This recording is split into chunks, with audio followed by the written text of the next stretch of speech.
তাব্বাত ইয়াদা আবি লাহাব, তোর দুই হাত ধ্বংস হোক আবু লাহাব। আপনি সূরার মুড চেঞ্জ হয়ে গেছে না? কাফেরদেরকে কিন্তু ওই আন্দাজে বলে নাই, কিন্তু আবু লাহাবের ক্ষেত্রে আমার আল্লাহর সুর পরিবর্তন হয়ে গেছে। কেন? কারণ আবু লাহাবও কাফের ছিল, কিন্তু তার এক্সট্রা গুণ ছিল, সে বিয়াদবে গুস্তাখে রাসূল ছিল। সে আমার নবীর শানে বেয়াদবি করত, আমার নবীকে কষ্ট দিত। আপনারা বুঝতে পারছেন? নবীকে কষ্ট দেওয়ার কারণে আমার আল্লাহ বলছেন তাব্বাত ইয়াদা আবি লাহাব, আমার নবীর না, আবু লাহাব তোর দুই হাত ধ্বংস হোক। মাগনানহু মালহু ওয়া মা কাসাব, মনে রাখিস তোর মাল, তোর দৌলত তোর কোনো কাজে আসবে না। রিওয়ায়াতের মধ্যে আসছে এই আবু লাহাব প্লেগে মারা যায়, করোনায়, তখনকার যুগের করোনায় মারা যায়। তিন দিন পর্যন্ত কেউ তার ঘরে ঢুকে নাই, কারণ এটা ছোঁয়াচে রোগ ছিল, কেউ যাচ্ছিল না তাকে তার ঘরের ভিতরে। ছেলেরা পরবর্তীতে গোলামদেরকে পয়সা দিয়ে তারা কোন রকম বেঁধে সেধে কোন জায়গার মধ্যে গর্ত করে ফেলে দিয়েছে। বিয়াদবদের সাজা এরকম হয়। আমি আপনাদেরকে একটা জিনিসের দিকে নিয়ে যাচ্ছি, রাসূল পাকের শানে বিয়াদবির অবস্থা দেখেন।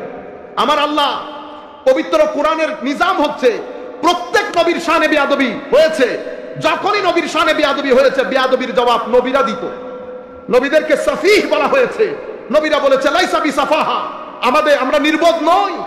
কিন্তু আমার নবীর ক্ষেত্রে যতবার বিয়াদবি হয়েছে জবাব আমার নবী দেওয়ার আগে আল্লাহ সূরা নাজিল করে দিয়েছেন, আল্লাহ সূরা নাজিল করে দিয়েছেন।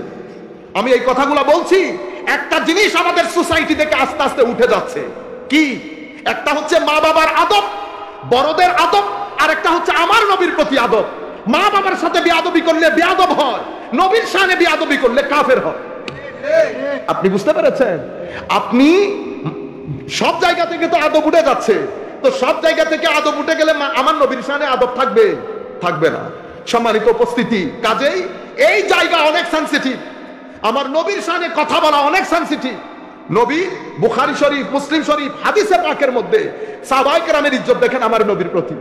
হযরতে আব্বাস রাদিয়াল্লাহু তাআলা আনহু এবং আরেকজন সাহাবীর ব্যাপারে এটা এসেছে, হযরত আসিয়াম কুবাস বিন আসিয়াম রাদিয়াল্লাহু আনহু জিজ্ঞেস করেছে, আপনি বয়সে বড় না রাসূল বয়সে বড়?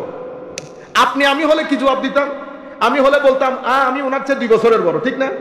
সাহাবীর আদব দেখেন, আদব। সাহাবীর আদব হচ্ছে কি বললেন? বড় তো আমার নবী, কিন্তু আমি দুনিয়াতে আসতে 2 বছর আগে চলে এসেছি। আনা ওয়া হুয়া আকবারু মিন্নি ওয়া আনা আকদামু মিনহু ফিল মিলাদ, আমি দুনিয়াতে আসতে ওনার 2 বছর আগে চলে এসেছি। রয়ে গেল বড় কে? বড় তো আমার নবী, বড় আমার নবী। এই সেন্স নবীর প্রতি, এই ফিলিং যদি খতম হয়ে যায় যে কোনো নাম দিয়ে, মনে রাখবেন আপনি আর ঈমানের গণ্ডির মধ্যে নাই। এটা আস্তে আস্তে গুটি গুটি পায় আপনাকে কোথায় গিয়ে ফেলবে আপনি কল্পনা করতে পারবেন না।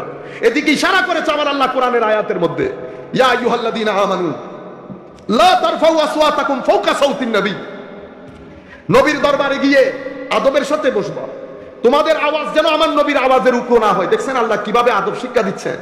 ওয়ালা তাজহারু লাহু বিল কওল তাজহারি বাদিকুম লিবাদিন আন তাহবাতা আমালুকুম আনতুম লা তাশকুরুন, তোমরা পরস্পরকে যেভাবে ডাকাডাকি করো, নাম ধরে ডাকো, খবরদার আমার নবীর ব্যাপারে যেন সেরকম না হয়। যদি সেরকম করো তোমাদের আমল বরবাদ হয়ে যাবে, তোমরা বুঝতেও পারবে না। যেহেতু আপনি বুঝতে পারবেন না, সেই হেতু শানে রিসালাতে বিয়াদবি করলে তওবা নসিব হয় না। সমস্ত গুনার জন্য তওবা আছে, শানে রিসালাতে বিয়াদবি করলে তওবা নসিব হয় না। কেন? কারণ যে ব্যক্তি বিয়াদবি করছে সেই ব্যক্তি থেকে আমার আল্লাহ তৌফিক তুলে ফেলে, সেই যেন না বুঝে সে বিয়াদবি করছে। আপনি কেমনে বুঝবেন? ভেরি সিম্পল, শানে রিসালাতে বিয়াদবি শুরু হবে, আপনার চেহারা থেকে নূর খতম হবে। আপনি আয়নাতে নিজের চেহারা দেখে বুঝতে পারবেন আপনার সিনা থেকে আমার নবীর আদব উঠে যাচ্ছে। আদব যত থাকবে চেহারার মধ্যে নূর থাকবে। আমাদের মুরব্বীরা যখন দুনিয়া থেকে চলে যায় দেখছেন না, মুখের মধ্যে কি সুন্দর হাসি থাকে, মুখের মধ্যে আরো মুখ চমকে ওঠে। কিন্তু শানে রিসালাতের মধ্যে যদি বিয়াদবি থাকে, আউলিয়ায়ে কেরামের সাথে যদি দুশমনি থাকে, মনে রাখবেন চেহারার গ্লু পরিবর্তন হয়ে যাবে, লাখ মানুষের মধ্যে আপনাকে বেছে নেওয়া যাবে। এজন্য আমার নবী সাল্লাল্লাহু আলাইহি ওয়াসাল্লাম আল্লাহ ওয়ালাদের শান বর্ণনা করতে গিয়ে বলেছেন, তাদের চেহারা দেখলে তুমি বুঝতে পারবা তারা আল্লাহ ওয়ালা। কেন? তো তাদের চেহারা তোমাকে আল্লাহর কথা স্মরণ করিয়ে দেবে, তাদের চেহারার মধ্যে গ্লু থাকবে, নূর থাকবে। তুমি তাদের মজলিসে বসলে বুঝতে পারবে একজন আল্লাহ ওয়ালার মজলিসে বসেছে। আপনারা বুঝতে পেরেছেন? হুজুরে করিম সাল্লাল্লাহু আলাইহি ওয়াসাল্লামের প্রতি সাহাবায়ে কেরামের আদব দেখেন। আমার নবী থুতু ফেললে সাহাবায়ে কেরাম নিয়ে বুকে বুকে লাগাতেন। থুতু মুবারক, আমার নবী থুতু মুবারক মুখে বুকে লাগাতে। আমার নবীর চুল কাটছে, মুসলিম শরীফের রওয়ায়াত। হযরতে আনাস বলছেন, রাআইতু রাসূলুল্লাহি সাল্লাল্লাহু আলাইহি ওয়াসাল্লাম ওয়াল হাল্লাকু ইয়াহলিকুহু, আমি দেখেছি একজন চুল কাটতে এসেছে, আমার নবীকে চুল কাটতে দেখেছি। আমি আর কি দেখেছি, তো আমি দেখেছি সাহাবায়ে কেরাম চতুর্দিকে আমার নবীর তাওয়াফ করছে, ফাআতাফা বিহি আসহাবুহু, আমার নবীর চতুর্পার্শ্বে তাওয়াফ করছে, কিভাবে হাতগুলাকে জালের মতো বিছিয়ে দিয়েছে। কেন? তো আমার নবীর চুলগুলা যেন নিচে না পড়ে, আমার নবীর চুল মুবারক যেন নিচে না পড়ে। আমি মুরব্বিয়ানে কেরাম না, আপনারা যারা মুরব্বী আছেন আপনাদেরকে কিছু বলার মতো সামর্থ্য কোনো দিক থেকে নাই, এলমি দিক থেকেও নাই, রুহানি দিক থেকেও নাই। আমি শুধু আমার বয়সী, আমার চেয়ে কম বয়সী যারা আছে তাদেরকে বর্তমান প্রেক্ষাপট নিয়ে আমি কিছু কথা বলার চেষ্টা করব। প্রথম বিষয় হচ্ছে, আমরা এখন যে পরিস্থিতিতে আছি, আমাদের ছেলেগুলা 3 ধরনের সমস্যার সম্মুখীন। কয় ধরনের সমস্যা? 3 ধরনের। এই সমস্যাগুলো সমাধান করার জন্য আমার মা বাবাকে আগে বুঝতে হবে সমস্যা কোথায় হয়েছে। মা এবং বাবা ঘরে, পাড়া প্রতিবেশী এলাকায়, শিক্ষক বিদ্যালয়ে, ইমাম মসজিদে, এই 4 জন যদি সমানভাবে কাজ না করে, তাইলে আমরা আমাদের নতুন এই তরুণ সমাজকে বাঁচিয়ে রাখা অনেক কষ্টসাধ্য হবে। আমরা হয়তো, আপনারা আমাদের মুরব্বিয়ানে কেরাম হয়তো জানেনই না ঘটনা ভিতরে কি ঘটতেছে। এখন সমস্যা যেটা সৃষ্টি হয়েছে, এভাবে যদি আপনি চলতে দেন, তাহলে আগামী 10 থেকে 15 বছরের মধ্যে আমাদের এখন যাদের বয়স 7 বছর, তারা যখন 20-22 বছরের হবে, তাদের জীবন অনেক বেশি মানসিক অশান্তিপূর্ণ হবে। আপনি যদি কোটি টাকা দিয়ে তাদেরকে তাদের গলার মাথার উপর ঢেলেও দেন, আপনি তাদেরকে রক্ষা করতে পারবেন না। কেন? সম্মানিত উপস্থিতি, এখন যে পরিস্থিতি সৃষ্টি হয়েছে, প্রথম, আমরা এখন যেই যুগে বসবাস করছি, বিজ্ঞান, আধুনিকতা। এই যে আমি কিছুক্ষণ আগে আমাদের ভাইজানের ঘরে একটা ক্লাস করছি, 8টা থেকে 9টা, ক্লাসে জয়েন করেছে প্রায় 13টা দেশের স্টুডেন্ট। আমি পড়াচ্ছি আপনাদের ভাষায় গ্রাম, বাংলাদেশে কোনো গ্রাম ট্রাম নাই এখন, বাংলাদেশে কোনো গ্রাম, আল্লাহ পাকের মেহেরবানি, সব স্মার্ট হয়ে গেছে। মোবাইল যখন ঢুকে যায়, ডিশ অ্যান্টেনা যখন ঢুকে যায়, তখন গ্রাম থাকে আর নাই। তো আমি ক্লাস করছি, প্রায় 13টা দেশের স্টুডেন্ট বসে, আমি একেবারে আপনাদের ভাষায় একটা গ্রামের ঘরে বসে ক্লাস করতেছি। তাইলে বুঝতে পারতেছেন তো কোন যুগে আমরা বসবাস করতেছি এখন। এই যুগটা এসে আমাদের ছেলেদেরকে বুঝাচ্ছে যে এখানে ধর্মকর্মের দরকার নাই, নামাজের দরকার নাই, মসজিদে যাইতে হয় না, এগুলা সব মৌলবী, এগুলা কি হুজুর হুজুর।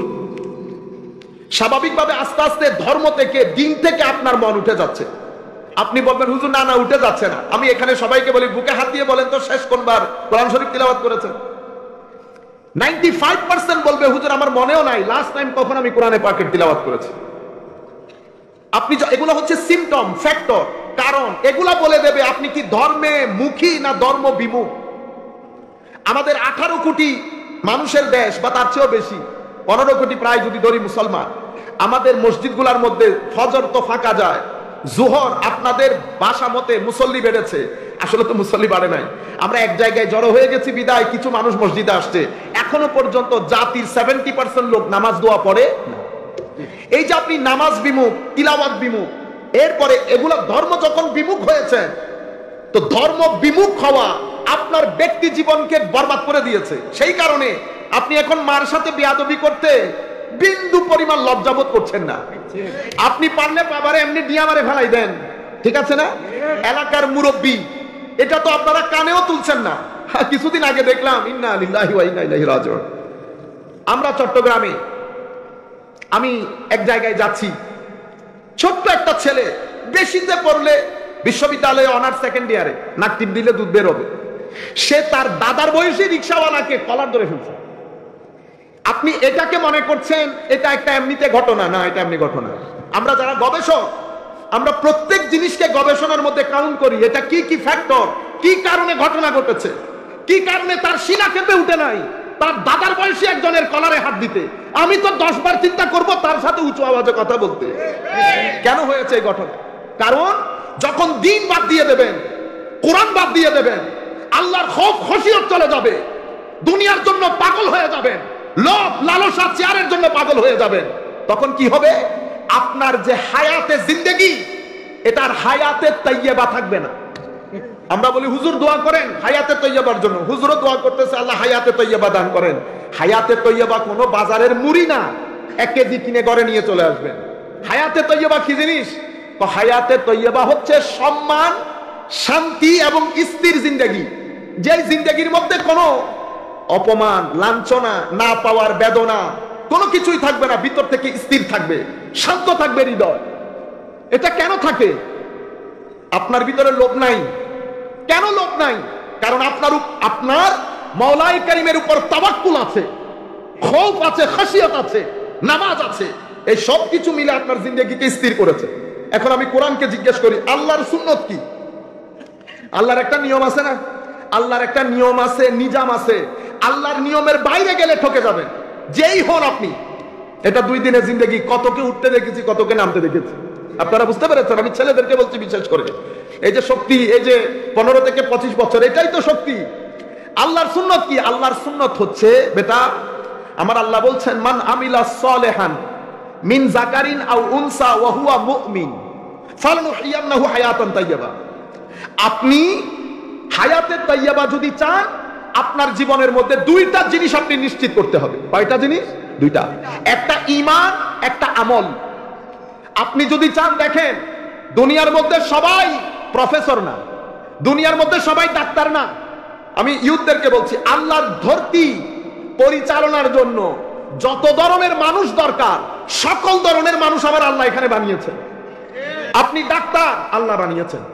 আপনি নার্স, আল্লাহ বানিয়েছেন। আপনি বক্তা, আল্লাহ বানিয়েছেন। নিচে বসেছেন, আল্লাহ বানিয়েছেন। সুইপারও আল্লাহ বানিয়েছেন। সুইপার পরিষ্কার করে না? এখন আমাদের দেশের নিয়ম হচ্ছে, যিনি সুইপার তাকে আপনি দাম দিবেন না, ওই তুই করে কথা বলবেন। কেন করছে সুইপার? ও ভাই, আপনি যে আল্লাহর বান্দা, সেও সেই আল্লাহর বান্দা। আল্লাহ তাকে ওই কাজে লাগিয়েছেন। সে যদি 1 সপ্তাহ কাজ বন্ধ রাখে, পৃথিবীতে থাকতে পারবেন না। আপনি পারবেন? পৃথিবীতে থাকা যাবে? সুইপার যদি কাজ বন্ধ রাখে। এভাবে আমাদের রিক্সা ড্রাইভার যদি কাজ বন্ধ করে দেয় আগামী 1 সপ্তাহ, আপনার মাকে নিয়ে হসপিটালে দৌড় দিতে পারবেন? পারবেন না। এইভাবে আপনার ঘরে যে কাজ করছে, আমাদের চট্টগ্রাম শহরে, ঢাকা শহরে কাজের লোক পাওয়া যায় না। আমি অনেক মানুষকে বসে বসে কাঁদতে দেখছি। কি ব্যাপার? কাজের লোক যেটা আছে সকালে আসছে, হুজুর এটা বিকালে চলে গেছে। কেন? তো কন্ডিশনে মিলে নাই। কন্ডিশন কি ছিল? তো কন্ডিশন 12,000 টাকা বেতন, ওয়াইফাই দিতে হবে। কি দিতে হবে? ওয়াইফাই। এবং সবচেয়ে মজার কন্ডিশন ছিল 9টা থেকে 10টা পর্যন্ত তাকে টিভি দেখতে দিতে হবে, রিমোট তার হাতে থাকতে হবে। মানে তার ইচ্ছে মতো দেখবে। বুঝতে পেরেছেন? দেখছেন নি কন্ডিশন? চলে গেছে। চলে যাওয়ার পর কান্না শুরু হয়েছে। আমি আপনাকে বলতে চাচ্ছি, আল্লাহর ধরতি পরিচালনার জন্য যত ধরনের লোক দরকার, তত ধরনের লোক আল্লাহ বানিয়েছেন। আমার দায়িত্ব কি? আমার দায়িত্ব হচ্ছে, আমি কাউকে তার পেশা অনুযায়ী সম্মান করব না, আমি তাকে সম্মান করব মানুষ। সেই কারণে আমার নবী কি বলেছেন? আমার নবী বলেছেন মাল্লাম ইয়ারহাম সাগীরানা ওয়া ইউকির আও ইউআযিম কাবীরানা ফালাইসা মিন্না। যেই ব্যক্তি ছোটদেরকে স্নেহ করে না, বড়দেরকে সম্মান করে না, সেই ব্যক্তি আমার উম্মত না। সেই ব্যক্তি আমার উম্মত না। এখন আপনি যদি এখন বলেন আমি আশিকে রাসূল, আল্লাহ রাসূল কবুল করবে? আপনি মানুষকে, বড়দেরকে সম্মান করতেছেন না। বুঝতে পেরেছেন? এরপরে আমার নবী কি বলেছেন? মান গাশানা, যেই ব্যক্তি আমাদের সাথে প্রতারণা করে যেই কোনো নামে, ফালাইসা মিন্না, সেই ব্যক্তি আমার উম্মত না। এখন আমি যদি মানুষের সাথে দোকানে, হোটেলে উল্টা সিধা খাওয়াইয়া প্রতারণা করি, অথবা যেই কোনো কাজে, বেটা আপনি পড়াতে গেছেন, আপনি 3 দিনে 7,000 টাকা নিচ্ছেন না, নিয়ে আপনি মোবাইলকে যদি এরকম রেখে এমনি এমনি মোবাইল টিপান, তো কি করছেন? আপনি প্রতারণা করছেন। তো আপনি 1 ঘন্টার জন্য পড়াতে গেছেন, আমি এখানে বক্তব্য দিতে এসেছি, আমাকে 2-3 দিন বসে বক্তব্য রেডি করে এখানে আসতে হবে। আমি এখানে ঘাস কাটার জন্য আসি নাই। যদি আমি এই কাজ না করি, তাহলে আমি কি করলাম? প্রতারণা করলাম। আমরা প্রত্যেক ব্যক্তি কোনো না কোনো ভাবে প্রতারণার সাথে জড়িত। আপনি জমিন একটা আইল কাটতে কাটতে কাটতে আপনি 2 ঘন্টার জমিন 3 ঘন্টা করে ফেলছেন না, এসে আবার মসজিদে ঢুকে নামাজ পড়ছেন, কোনো কাজ হবে? হবে না। সম্মানিত উপস্থিতি, আমি এই অরাজকপূর্ণ পরিস্থিতি আমাদের ছেলেগুলা এই যে সেই ধরে ফেলছে। কেন ধরে ফেলছে? কারণ দিন, ধর্ম, ইবাদত, কোরআন এগুলা বলে বড়দেরকে সম্মান করতে হবে। আপনি যদি এগুলা বাদ দিয়ে দেন, পৃথিবীর কোনো বিশ্ববিদ্যালয় আপনাকে বলবে না বড়কে সম্মান করো। এগুলা ধর্মের বিষয়, এগুলা দ্বীনের বিষয়, এগুলা মসজিদের বিষয়, এগুলা খানেকার বিষয়। আপনারা বুঝতে পেরেছেন? সুতরাং আপনার দেশে বিশ্ববিদ্যালয় যেমন দরকার, আপনার দেশে মসজিদ মাদ্রাসা খানেকাও ঠিক তেমন দরকার। কেন? এবার আমার মারা শুনেন, আমার শরীরের মধ্যে মাথা আছে, মন আছে, পেট আছে, ঠিক তো?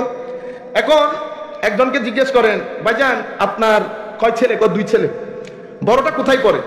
বড়টা আল্লাহর মেহেরবানিতে ঢাকা বিশ্ববিদ্যালয়ে পড়ে। দেখছেন নি? ছোটটা? ছোটটা একটু অসুবিধা, ও মাথাটা তো তেমন ভালো নয়, এই স্থানীয় একটা হেফজখানায় ভর্তি করে দিচ্ছে।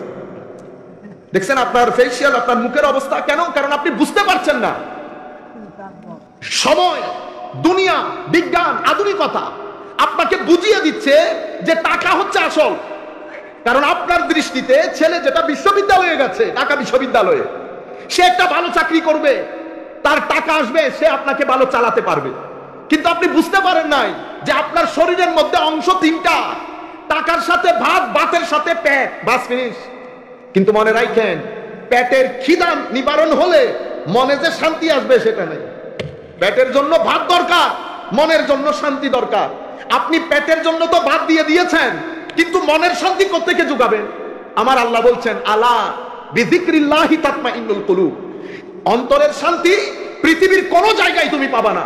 অন্তরের শান্তি আসবে কোরআন থেকে, অন্তরের শান্তি আমার নবীর দ্বীন থেকে, অন্তরের শান্তি নবীর শরীয়ত থেকে, মসজিদ থেকে, কোরআন থেকে, আল্লাহ থেকে।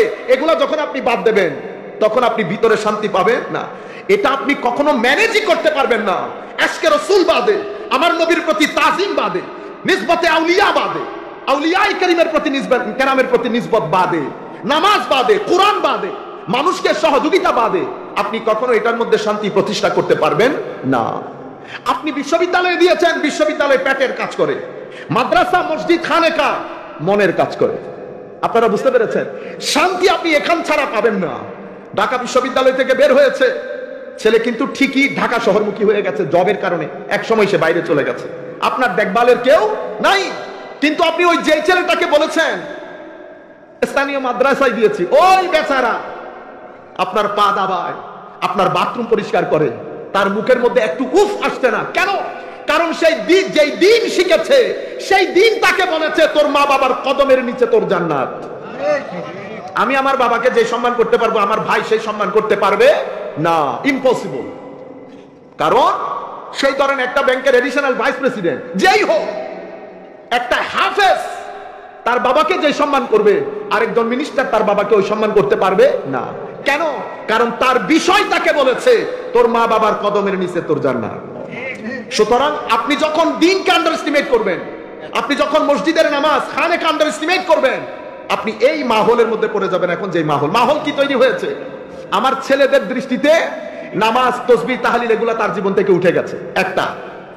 দ্বিতীয় যেটা বড় ঘটনা, দুর্ঘটনা ঘটেছে, সেটা কি?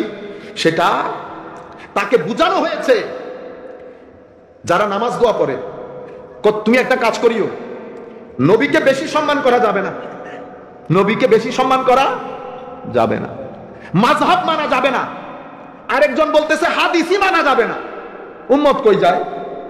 আমার ছেলে গেছে ঢাকা বিশ্ববিদ্যালয়ে, একজন ফুল নিয়ে আসছে, আইসা ওরে বলতেছে যে আসসালামু আলাইকুম করে ফুল দিছে।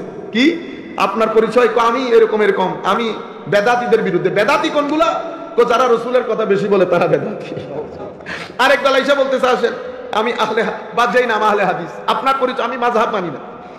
আরেকজন বলতেছে আমি আহলে কোরআন, আমি হাদিস মানি না। আরেকজন একটা বলতেছে আমি নবী মানি, শেষ নবী মানি না। আদিব বিষয়গুলো হয়ে গেছে না। আমার ছেলে কই যাবে বলেন তো? কোন জায়গায় সে যাবে? আপনি বলতেছেন এই কাফের, এ বলতেছে এই কাফের, ও বলতেছে এই কাফের। কেন? আপনার বক্তব্য আপনি দিয়ে চলে যান, কারো বিরুদ্ধে কমেন্ট করার কোনো দরকার নাই। তৃতীয় সমস্যা যেটা আমার ছেলে ফেস করছে, কালচার, নাটক, সিনেমা এগুলার নাম দিয়ে, ফেসবুক এগুলার নাম দিয়ে চরিত্র, আপনি কি পরিমাণ আমার ছেলেগুলাকে অশ্লীল বানানো হচ্ছে আপনি কল্পনাও করতে পারবেন না। ছেলে যখন এশার নামাজ পড়েছে, আমার ছেলে এশার নামাজ পড়ার পরে মোবাইল নিয়ে এসে ঘরের ভিতরে ঢুকেছে। অথচ আমার মা বাবার দরকার ছিল যে 10টার পরে আমার মোবাইলও বক্সে, তোমার মোবাইলও বক্সে। শুধু একটা মোবাইল, টিপ মোবাইল আমরা রাখবো যোগাযোগের জন্য, এটা বাবা রাখলে হয়। 10টার পরে আমরা কেন মোবাইল ইউজ করবো বেটা? আমি আপনাকে ইউজ বন্ধ করে দিতে বলছি না, আমরা ইউজ করি, কিন্তু বেটা আপনি 10টার পরে মোবাইল যে ইউজ করছেন, আমি বলি আপনাকে কি কি হবে আপনার জীবনে। আজকে বাসায় দিয়ে আমি কথা যেগুলো বলবো লিখে রাখবেন, যদি এগুলো না ঘটে আপনি আমাকে বলবেন, আপনি দিনের দাওয়াতের কাজ ছেড়ে দেব। কি কি ঘটনা হবে আমি আপনাকে বলি। আপনি রাতে 10, 11, 12, 1টা 2টা আপনার চোখ ঘুমে পড়ে যাচ্ছে, তবু আপনি ওইটা নিয়ে আছেন। আল্লাহর জমিনের মধ্যে কোন প্রাণী নিজের ঘুম ডিস্টার্ব করে না। কুকুর পর্যন্ত ঘুম আসলে রাস্তার মাঝখানে ঘুমিয়ে পড়ে, দেখেন না রিক্সা চলতে পারে না, আপনারা বলেন কি দেখছেন কুকুরের কাজ, রাস্তার মাঝখানে শুয়ে পড়ছে, আসলে ওই রাস্তার মাঝখানে এর ঘুম চলে আসছে, এর পক্ষে আবার পাশে এসে ঘুমাবে এটা নেই। মানুষ একমাত্র জাতি প্রাণী আল্লাহর ধরতির মধ্যে মানুষ নিজের ঘুমকে ডিস্টার্ব করে। আমার ছেলেগুলা এভাবে ঘুম ডিস্টার্ব করতেছে, কি হবে জানেন বেটা? আস্তে আস্তে 2 বছরের মধ্যে আপনার ব্রেইন ড্যামেজ হয়ে যাবে আপনার ঘুমের কারণে। আমার নবী বলছে তোমার শরীরের ইন্নালি জাসাদিকা আলাইকা হক ওয়ালি আইনিকা আলাইকা হক, আও কামা ক্বালা নবী সাল্লাল্লাহু আলাইহি ওয়াসাল্লাম। আমার নবী বলছে তোমার শরীরের একটা হক আছে, তোমার চোখের হক আছে। শরীরের হক শরীরকে দাও, চোখের হক চোখকে দাও। এখন আপনি যখন ঘুম বন্ধ করে এই কাজগুলো করছেন, প্রথমে আপনার শরীর, আপনার চোখ ড্যামেজ, ব্রেইন ড্যামেজ হচ্ছে। এরপরে এই অশ্লীলতা আপনার ভিতরে অস্থিরতা তৈরি করবে। অস্থির যখন আপনি হয়ে যাবেন 17, 18 এক সময় আপনার বিয়ে করার দরকার হবে। বিয়ে করার দরকার হবে কখন জানেন? তখন আপনার বিয়ে করতে ইচ্ছে করবে না, আপনি কাউকে বিশ্বাস করতে পারবেন না বেটা। এই বিশ্বাস আপনাকে বিয়েহীনতার দিকে নিয়ে যাবে। আর যদি বিয়ে করেন কিছুদিনের মধ্যে আপনার ছাড়াছাড়ি হবে, আপনি বিশ্বাস করতে পারবেন না। আমার নবীর দিন বাদ দিয়ে আপনি দর্তির মধ্যে শান্তিতে থাকতে পারবেন না। আপনাদেরকে বোঝানো হয়েছে কবরের মধ্যে অশান্তি অসম্ভব, কবরের অশান্তি কবরে থাকবে, দুনিয়ার অশান্তি থেকে আপনি বাঁচতে পারবেন না। সেই জন্য আমার আল্লাহ কোরআনে পাকের মধ্যে বলছে, হয় আপনার ঘর নিরাপদ অথবা আপনার ঘর মাকড়সার জাল, 2টা থেকে একটা। মাকড়সার জাল যদি আমি নিজে নিজে করি, মাওলা আমার ঘর মাকড়সার জালে কেমনে পরিণত হবে? তো যেই তারিখ থেকে তোমার ঘর থেকে আল্লাহ আল্লাহ রসুল খতম হয়ে যাবে, তোমার ঘর মাকড়সার জালে পরিণত হবে। মাকড়সার জাল হলে কি করি? আঙ্গুল দিয়ে এমনি 2 মিনিটের মধ্যে শেষ। ফিলিস্তিনের মধ্যে মাইর কেন খাইতেছি? মাকড়সার জাল হওয়ার কারণ। ইন্না আওহানাল বুয়ুত লাবাইতুল আনকাবুত, আমার আল্লাহ বলছে সূরা আনকাবুতের মধ্যে। তো সবচেয়ে জীর্ণ শীর্ণ দুর্বল ঘর হচ্ছে মাকড়সার ঘর। মাকড়সার ঘর 2 সেকেন্ডের মধ্যে আপনি বরবাদ করে দিতে পারছেন। উম্মতে মুসলিমা, আমি আপনার কথা বলছি, আমার কথা বলছি। আমার ঘর থেকে যদি আল্লাহ আল্লাহ রসুল সরে যায়, তো মনে রাখবেন আমার ঘর আনকাবুত তথা মাকড়সার ঘর। মাকড়সার ঘর যেমন জীর্ণ শীর্ণ, আমারটাও জীর্ণ শীর্ণ হবে। অশান্তি, মানসিক অশান্তি, ডিপ্রেশন, হতাশা আপনার জীবনকে পাগল করে দেবে, আপনি বাঁচতে পারবেন না সোসাইটির মধ্যে। সম্মানিত, আমার নবী বলছে আল্লাহর সুন্নত হচ্ছে যদি সোসাইটির মধ্যে অশ্লীলতা ছড়িয়ে পড়ে, আল্লাহ সেই সোসাইটির মধ্যে প্লেগ দেন, এমন এমন রোগ বালাই দান করবে যেটা আমার নবী বলছে যেটা তোমার পূর্ববর্তী প্রজন্ম কখনো শুনেই নাই। এটা আল্লাহর সুন্নত। অশ্লীলতা বাড়বে, সমাজের মধ্যে রোগ বালাই বেড়ে যাবে, অশান্তি বেড়ে যাবে, অস্থিরতা বেড়ে যাবে। যখন অস্থির হবেন আপনি, কি কি হবে জানেন? অস্থির হওয়ার সাথে সাথে সোসাইটির মধ্যে ক্রাইম বেড়ে যাবে, সোসাইটির মধ্যে ডিভোর্স রেট বেড়ে যাবে, সোসাইটির মধ্যে ড্রাগ ডিলিং বেড়ে যাবে, ক্লাব সংস্কৃতি বেড়ে যাবে। এগুলা সব অস্থিরতার সাথে জড়িত। আপনি আমাদের এই যে জেনারেশন বসে আছে, যাদের 60-70 বছর, তাদের জীবনে যান, তাদের অনেক টাকা ছিল না, রাস্তাঘাট পাকা ছিল না। আজকে তো রাস্তাঘাট চতুর্দিকে বাংলাদেশে, রাস্তাঘাট যেখানেই যান রাস্তাঘাট ডেভেলপ না কোনো। আর এখানে মাটির রাস্তা আছে, ইনফ্রাস্ট্রাকচারাল দিক থেকে অনেক ডেভেলপ, কিন্তু আমরা মানুষের মনুষ্যত্ব হারিয়ে ফেলতেছি দিনের দিন। আপনারা বুঝতে পারছেন? আমাদের যারা, আমি যেগুলো আমরাও দেখেছি 10, 12, 13 বছর আমাদের জীবনে, বাপ দাদারা বসে সমানে গল্প করছে, 5 টাকা নাই পকেটে বাজার থেকে তেল আনার জন্য, কিন্তু কোনো ভিতরে কোনো টেনশন নাই। আজীব একটা ওয়াকুল, এক তরকারি দিয়ে ভাত খেয়ে শান্তি, আপনি এখন 10 তরকারি দিয়ে ভাত খেয়ে শান্তি পাচ্ছেন না।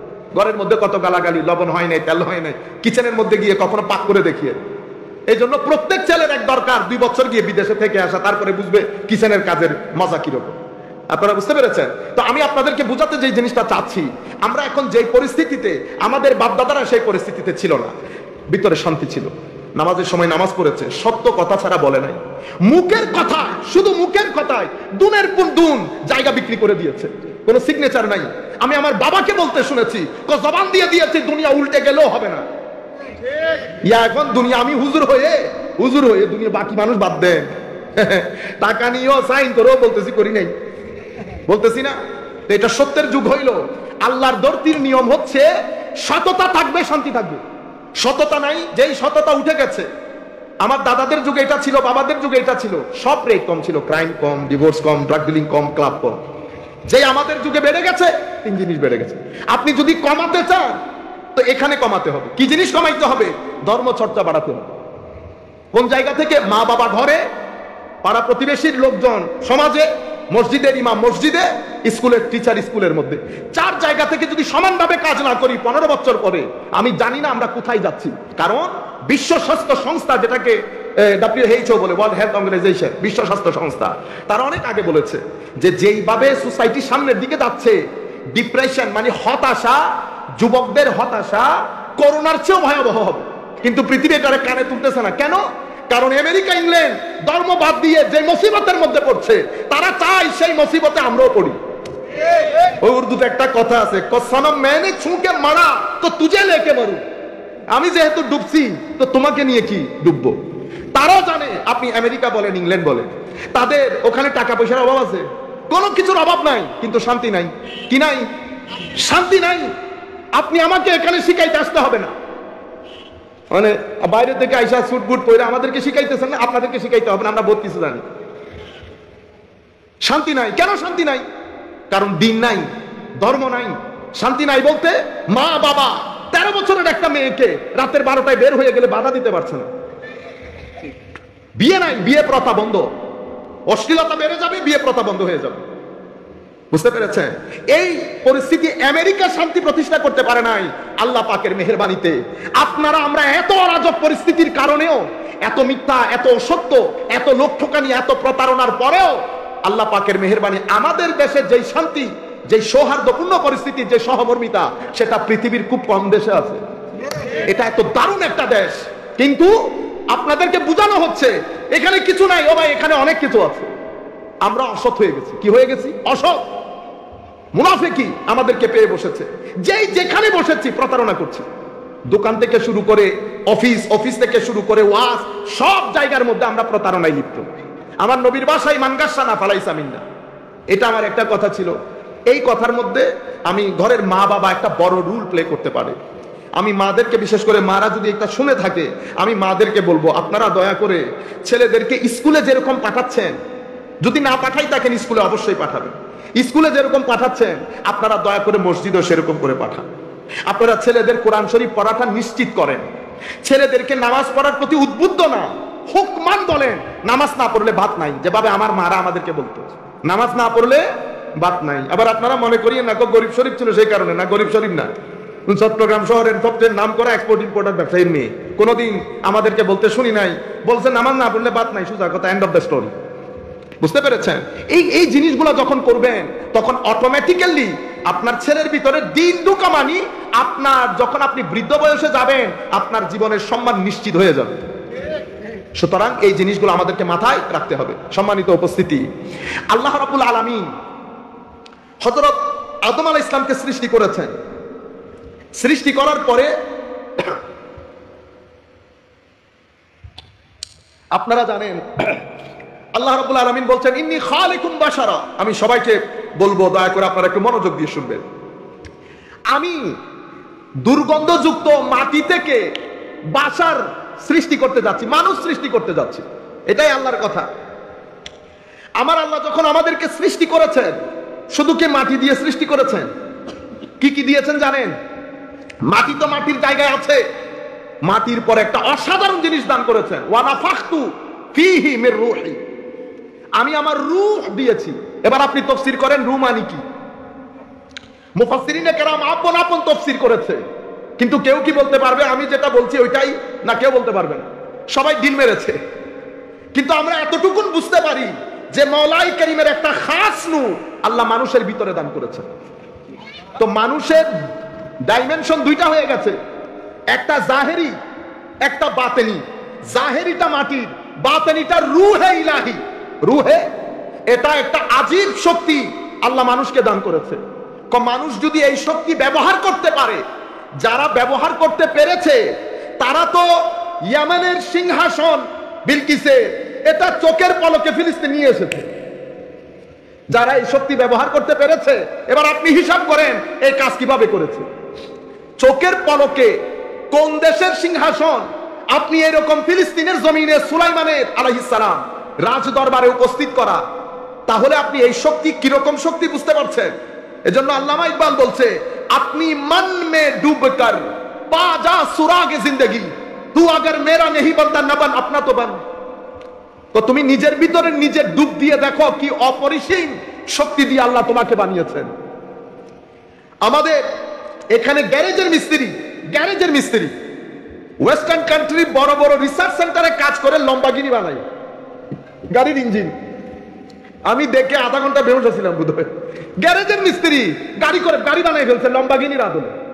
শক্তি দেখছেন আল্লাহ মানুষকে কি পরিমাণ শক্তি দান করেছে, মানুষকে কি পরিমাণ শক্তি দান করেছে। আপনি এখানে ফ্লাইটে উঠে 20 ঘন্টায় আমেরিকা পৌঁছে যাচ্ছেন। এখন দুবাই কাতার থেকে ফ্লাইট যেটা যায় এটা 2 তলা, এটা নিজে একটা জিন আর কি, বিশাল দুনিয়া। মানুষ সহ দুনিয়ার জিনিসপাতি সহ কোথায় নিয়ে যাচ্ছে? এটা মানুষের ব্রেনের শক্তি। আর মানুষের ওই যে রূহে ইলাহি যেটা আল্লাহ আমাদের ভিতরে দান করেছে, তো এটা কিরকম শক্তি? হযরতে মূসাকে বলছেন, মূসা যদি দেখতে চাও খিদিরের কাছে যাও।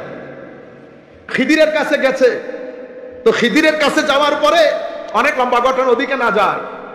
আপনারা জানেন নৌকা ছিদ্র করে দিয়েছে। তো নৌকা ছিদ্র কি ছোট ছিদ্র করছে? নৌকাকে এমন ভাবে ডিফেক্টিভ করেছে যেন যারা নৌকা ছিনিয়ে নিতে আসছে তারা যেন দেখে বুঝে যে এই নৌকা নিয়ে কোনো লাভ নাই, এই নৌকা নিয়ে কোনো লাভ নাই। কিন্তু আজীব বিষয় কি জানেন? এই জ্ঞান, এই শক্তি, উনি এত বড় ছিদ্র করেছেন কিন্তু পানি ঢুকে নাই। পানি ঢুকে নৌকা ডুবে যাওয়ার কথা না, পানি ঢুকে নাই। আপনি এই ভিতরে এত অপরিসীম শক্তি আল্লাহ আমাদেরকে দান করেছেন, যারা ব্যবহার করেছে।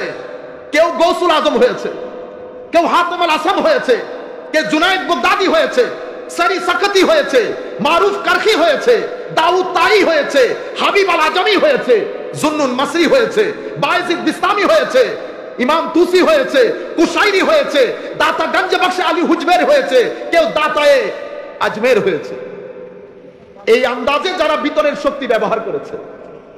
আমি শুধু আমাদের চট্টগ্রামে, আপনারা নাম শুনেছেন মাইজবান্ডার, সেখানে জিয়াউল সাহেব নামে একজন আল্লাহর ওলি, অনেকেই গালাগালি করে, কিন্তু আমরা তো লোকাল লোক, আমরা তো জানি সাদা কতটুকুন কালো কতটুকুন। উনি উনার সঙ্গ নিয়ে কিছুদিন আগের কথা, এগুলো অনেক আগের কথা না, উনি আসতেছেন আমাদের চট্টগ্রামের সীতাকুণ্ড এলাকার ওখান দিয়ে। একজন 50,000 টাকার একটা বান্ডিল দিয়েছেন ওনাকে। আলেম আর ওলির মধ্যে পার্থক্য, যদি আমি হইতাম ব্যাংকে ঢুকাইতাম। ওলিরা কি করে এদিকে পায় এদিকে দেয়, হাতে কোনো কিছু রাখে না। এটা আলেম আর ওলির মধ্যে ফারাক। তো ওনাকে দিয়েছে তখনকার 1987-88 দিকে 50,000 টাকা, মানে আজকে অনেক টাকা না, স্বর্ণের হিসাব করলে আপনি বুঝে ফেলবেন। উনি 50,000 টাকা আস্তে আস্তে ঠাস করে একটা জঙ্গলের মধ্যে ফেলে দিচ্ছেন। তো ওনার সাথে আরো 5-6 জন ছিল, তাদের মধ্যে একজনের ভিতরে উনি বলতেছে, আচ্ছা কোন রকম হুজুরে কোন একটা জায়গায় বসাই, এসে আমি উঠাই কোন রকম। তো গেছে, রুমের মধ্যে বসে আছে, উনি নাই, যার বাতার ভিতরে ঘটনা ঘটতেছে উনি নাই। তো উনি হুজুর বলতেছে, কই তোর অবস্থা চিটাঙ্গের বাসায়, তো এর অবস্থা দেখছো না, খেয়ে গেছে জঙ্গলের টাকা তুলতে। কিন্তু আমি যার জন্য ফেলছি ও তো টাকা তুলে নিয়ে চলে গেছে, মানে আমি টাকা যার জন্য ফেলছি ও তো এ যাওয়ার আগে টাকা নিয়ে চলে গেছে। পরে এরা খবর নিয়ে দেখতেছে এলাকার এক কৃষকের মেয়ের বিয়ে, তার টাকার অসুবিধা, ও ওই রাস্তা দিয়ে গরু নিয়ে যাবে। তো হুজুর ওখানে 50 টাকা, ওই যে 50 টাকা সমিতি 50,000 টাকার বান্ডিলটা ওখানে ফেলছে। যার জন্য ফেলছে সে ঠিকই তুলে নিয়ে গেছে। ওই ভদ্রলোক এসে ঘুরে হুজুরের কাছে, হুজুর জিজ্ঞাইতেছে, বলে পাইছনি, তুমি কেন গেছো ওখানে? আমি যার জন্য ফেলছি উঠাই নিয়ে গেছে। আপনারা বুঝতে পারছেন? ওনার বন্ধু ছিল ডক্টর মুনির, চট্টগ্রাম বিশ্ববিদ্যালয়ের ইকোনমিক্সের হেড অফ ডিপার্টমেন্ট ছিলেন, আমার মনে হয় 21 পদক পেয়েছে। ওনার ভাষ্য মতে একদিন আমাকে বলতেছে, মুনির চলো। কোথায়? ওই সি বিচ, চট্টগ্রামের পতেঙ্গার সি বিচ, প্রচুর বৃষ্টিপাত। স্বাভাবিক, উনি যখন বলেছে আমি তো না করবো না। ওনার একটা গাড়ি ছিল ভাঙ্গাচুরা, কার করে গেছে। তো আমাকে গাড়িতে বসাই, বলতেছে দাঁড়াও, এই সি বিচে চলে গেছে। বসাই বলতেছে তুমি বসো, আমি একটু আসি। আসি বলতেছে আধা ঘন্টা 40 মিনিট চলে যাচ্ছে, খবর নাই। আমি বের হইলাম, বের হয়ে দেখলাম উনি নদীর মধ্যে এতটুকুন পর্যন্ত নামছে। নেমে কেন কি করতেছে, আমি ভয়ে গাড়ির ভিতরে ঢুকে গেছি। উনি আসতেন, আসার পরে অনেকক্ষণ পরে তো গাড়ি চলতেছে, গ্রামে ফিরতেছেন বাড়িতে। তো বলতেছে আমি চুপচাপ। কতক্ষণ পরে আমাকে বলতেছে মুনির মনের মধ্যে কি আছে বলে ফেলো না। তখন আমি চুপচাপ। পরে বলতেছে আমি জানি তো তোমার মাথার ভিতরে কি করতেছে, আমি পানিতে কি করতেছি, এটা খিজিরের সাথে দেখা করতে আসছি, খিজিরের সাথে দেখা করতে আসছি। আপনারা বুঝতে পারছেন এগুলা? এখন আপনি বলবেন কেমনে সম্ভব? ও যেমনে খিজির আলাইহিস ইসলামের, এটা কোরআনের আয়াত না? এগুলা পানি ছিদ্র, নৌকা ছিদ্র করে দিছে, কোরআনের আয়াত না? এটা অপরিসীম একটা জ্ঞান, অদ্ভুত শক্তি আল্লাহ মানুষকে দান করেছে। আসহাবে কাহাফ, এই যে সূরা কাহাফের মধ্যে আসহাবে কাহাফের যুবকদের কথা এসেছে না? 1-2 বছর গর্তের মধ্যে ঘুমাইছে। শুধু ঘুমাই নাই তো, আমার আল্লাহ বলছে আমি, বান্দা যখন আল্লাহর হয়ে যায়, আল্লাহ বান্দাকে কিভাবে সম্মানিত করে দেখেন, তো আমি তাদেরকে করট চেঞ্জ করে দিতাম। তাদের ঘুমের মধ্যে ডান করট থাকলে আমি বাম করট করে দিতাম, বাম থাকলে আমি ডান করে দিতাম। আল্লাহ রাব্বুল আলামিন এই পরিমাণ বান্দাকে ইজ্জত দান করেন। এক অপরিসীম শক্তি আল্লাহ বান্দার ভিতরে দান করেছে। তাইলে বান্দা মানুষ মাটির, আবার আমাদের ভিতরে আল্লাহ খাস একটা নূর দান করেছে, এবং এই নূরের কথা আল্লাহ ধারাবাহিকভাবে কোরআনের মধ্যে বলেছেন। কি বলেছে? আফামান শারাহাল্লাহু সাদরাহু লিল ইসলাম ফাহুয়া আলা নূরিম মির রাব্বিহ। আমার আল্লাহ যখন কারো সিনা দ্বীন ইসলামের জন্য খুলে দেন, তার সিনার ভিতরে নূর দিয়ে ভরপুর করে দেন আমার আল্লাহ। তো এই নূর কতদিন পর্যন্ত থাকবে? তার কবরে থাকবে। সেই যখন কবরে থেকে উঠবে, নূরহুম ইয়াসআ বাইনা আইদিহিম, ওই নূর তার আগে আগে থাকবে। কিয়ামতের দিন মুনাফিকরা তাদেরকে বলবে নাকতাবিস মিন নূরিকুম, তোমাদের নূর থেকে আমাদেরকে একটু ধার দাও। আপনারা বুঝতে পেরেছেন? এটা মানুষ। আমার আল্লাহ যখন বলেছে সবাইকে সিজদা করার জন্য, উসজুদু লি আদম বলেছে না? সমস্ত ফেরেশতা সিজদা করেছে। সিজদা কে করে নাই? কে করে নাই? ইবলিস। কিন্তু প্রথমে ইবলিস ছিল না। সিজদা না করার কারণে ইবলিস কেন হলো?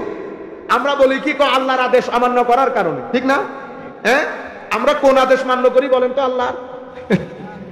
যদি আদেশ অমান্য করার কারণে শয়তান হয়ে থাকে, তো দর্দির মধ্যে আল্লাহর আদেশ কোনটা আমরা মান্য করি?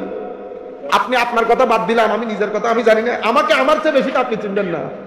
যদি আল্লাহর আদেশ অমান্য করার কারণে শয়তান হয়ে থাকে ইবলিস, তো আমার চেয়ে বড় তো কেউ নাই, কারণ আমি হাঁটতে বসতে আল্লাহর আদেশ অমান্য করি।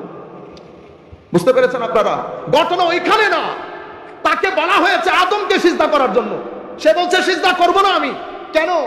কারণ আমি তার চেয়ে উত্তম।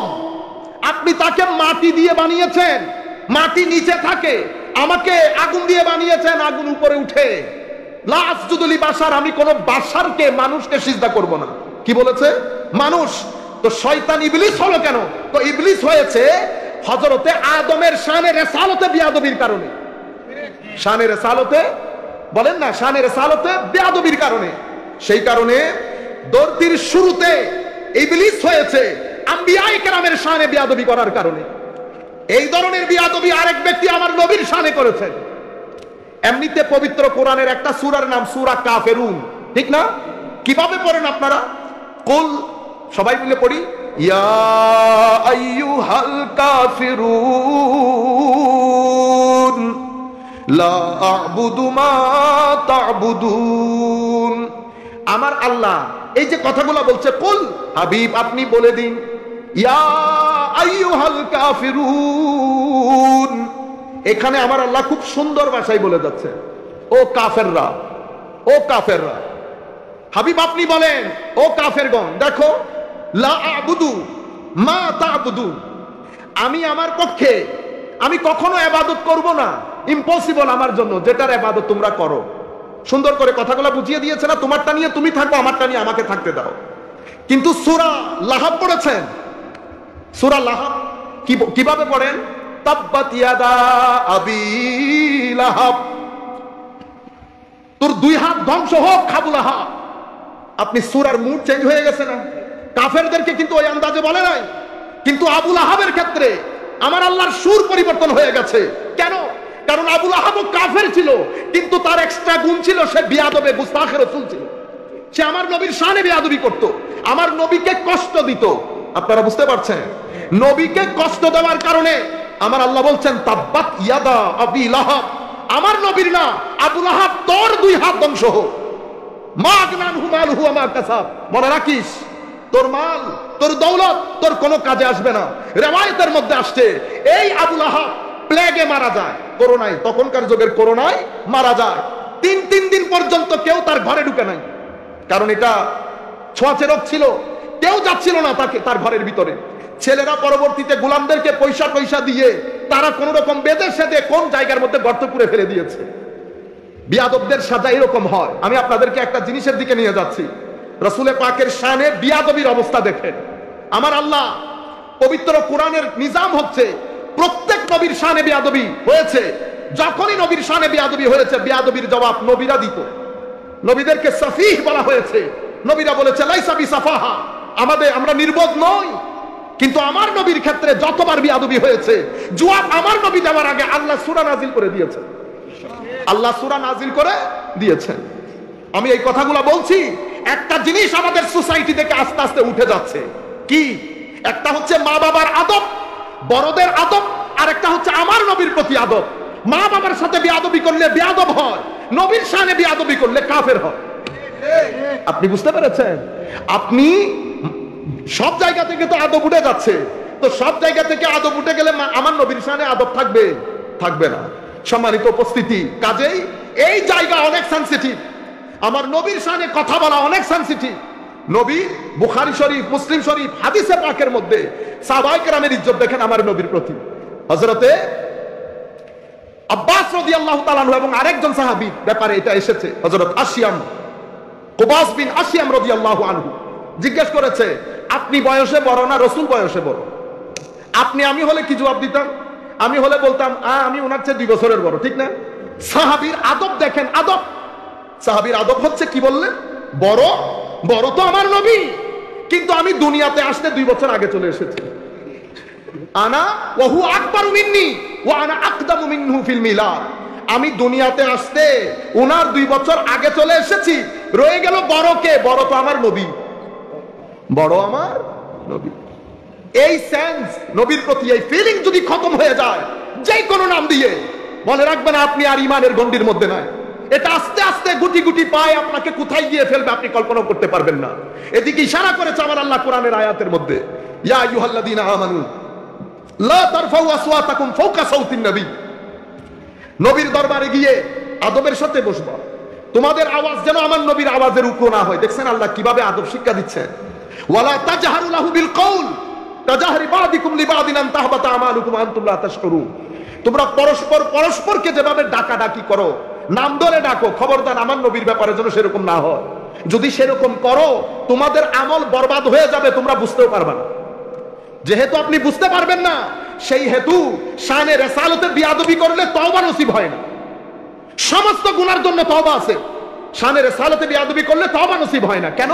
কারণ যেই ব্যক্তি বিয়াদবি করছে সেই ব্যক্তি থেকে আমার আল্লাহ তৌফিক তুলে ফেলে, সেই যেন না বুঝে সে বিয়াদবি করছে। আপনি কেমনে বুঝবেন? Very simple. শানে রিসালাতে বিয়াদবি শুরু হবে, আপনার চেহারা থেকে নূর খতম হবে। আপনি আয়নাতে নিজের চেহারা দেখে বুঝতে পারবেন আপনার সিনা থেকে আমার নবীর আদব উঠে যাচ্ছে। আদব যত থাকবে চেহারার মধ্যে নূর থাকবে। আমাদের মুরব্বীরা যখন দুনিয়া থেকে চলে যায়, দেখছেন না মুখের মধ্যে কি সুন্দর হাসি থাকে, মুখের মধ্যে আরো মুখ চমকে ওঠে। কিন্তু শানে রিসালাতের মধ্যে যদি বিয়াদবি থাকে, আউলিয়া ইকরামের সাথে যদি দুশমনি থাকে, মনে রাখবেন চেহারার গ্লু পরিবর্তন হয়ে যাবে। লাখ মানুষের মধ্যে আপনাকে বেছে নেওয়া যাবে। এজন্য আমার নবী সাল্লাল্লাহু আলাইহি ওয়াসাল্লাম আল্লাহ ওয়ালাদের শান বর্ণনা করতে গিয়ে বলেছেন, তাদের চেহারা দেখলে তুমি বুঝতে পারবা তারা আল্লাহ ওয়ালা। কেন? তো তাদের চেহারা তোমাকে আল্লাহর কথা স্মরণ করিয়ে দেবে। তাদের চেহারার মধ্যে গ্লু থাকবে, নূর থাকবে। তুমি তাদের মজলিসে বসলে বুঝতে পারবে একজন আল্লাহ ওয়ালার মজলিসে বসেছে। আপনারা বুঝতে পেরেছেন? হুজুরে করিম সাল্লাল্লাহু আলাইহি ওয়াসাল্লামের প্রতি সাহাবায়ে কেরামের আদব দেখেন। আমার নবী থুতু ফেললে সাহাবায়ে কেরাম নিয়ে বুকে বুকে লাগাতেন। থুতু মুবারক, আমার নবীর থুতু মুবারক মুখে বুকে লাগাতেন। আমার নবীর চুল কাটছে, মুসলিম শরীফের riwayat। হযরত আনাস বলছেন, রাআইতু রাসূলুল্লাহ সাল্লাল্লাহু আলাইহি ওয়াসাল্লাম ওয়াল হাল্লাকু ইয়াহলিকুহু। আমি দেখেছি একজন চুল কাটতে এসেছে, আমার নবীকে চুল কাটতে দেখেছি।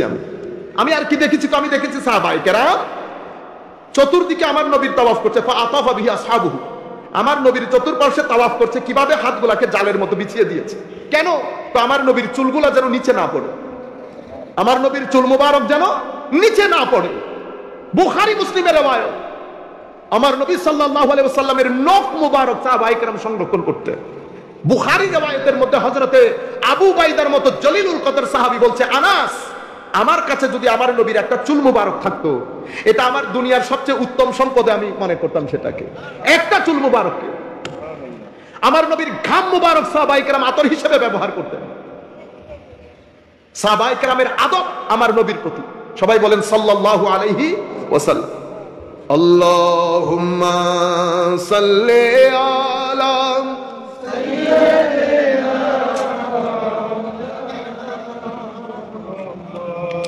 ওয়া আলা আলি সাইয়্যিদিনা মাওলানা মুহাম্মদ। আসেন একবার জিকির করি, লা ইলাহা ইল্লাল্লাহু লা ইলাহা ইল্লাল্লাহু লা ইলাহা ইল্লাল্লাহু